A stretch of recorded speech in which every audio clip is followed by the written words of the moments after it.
கற்றல் பாணிகள் எனப்படுவது குழந்தைகள் கற்றல் விடயங்களை எவ்வழியில் புரிந்து கொள்கிறார்கள் மற்றும் கிரகிக்கின்றார்கள் என்பதை குறிக்கும். விசேட தேவையுடைய பிள்ளைகளிடம் காணப்படும் வேறுபட்ட கற்றல் பாணிகள். விசேட தேவையுடைய குழந்தைகள் விருத்தி, புலனுணர்வு மற்றும் நரம்பியல் சார்ந்த வேறுபாடுகளை உடையவர்கள் என்பதால் அவர்கள் மிகவும் தனிப்பட்ட கற்றல் பாணிகளை கொண்டிருப்பர். பொதுவான கற்றல் பாணிகள்: பார்வை மூலம் கற்றல், கேட்டல் சார்ந்த கற்றல், இயக்கவியல் ரீதியான கற்றல், உடலியல் ரீதியான கற்றல். பார்வை மூலம் கற்றல் தகவல்களை பார்ப்பதன் மூலம் சிறப்பான கற்றலில் ஈடுபடல், பெரும்பாலும் படங்கள், அட்டவணைகள், வரைபடங்கள் மூலம் விரும்பி கற்றல். வீடியோக்கள் போன்ற காட்சி சார்ந்த முறைகளை பயன்படுத்தல். கேட்டல் சார்ந்த கற்றல் தகவல்களை செவிமடுத்தல் மூலம் கற்றல், பாடல்களை செவிமடுத்தல், கதைகள் கூறுதல் மற்றும் வாய்மொழி அறிவுறுத்தல்கள் மூலம் கற்றலில் ஈடுபடுதல்.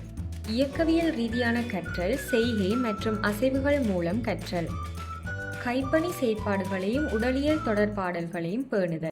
இயக்கவியல் ரீதியான கற்றல் ஒரே இடத்தில் தொடர்ச்சியாக இருக்காது, இடைக்கிடையே அசைவுகளை மேற்கொள்ளல். உடலியல் ரீதியான கற்றல் பார்வை, கேட்டல் மற்றும் தொடுகை அனைத்தையும் ஒன்றுபடுத்தி பயன்படுத்தப்படும் கற்றல் பாணியாகும். ஓட்டிசம், ADHD மற்றும் டிஸ்லெக்சியா, அதாவது மொழியை புரிந்து கொள்ள வாசிக்க இயலாமை ஆகியவற்றை கொண்டிருக்கும் பிள்ளைகளுக்கு இக்கற்றல் பாணி உதவியாக இருக்கும்.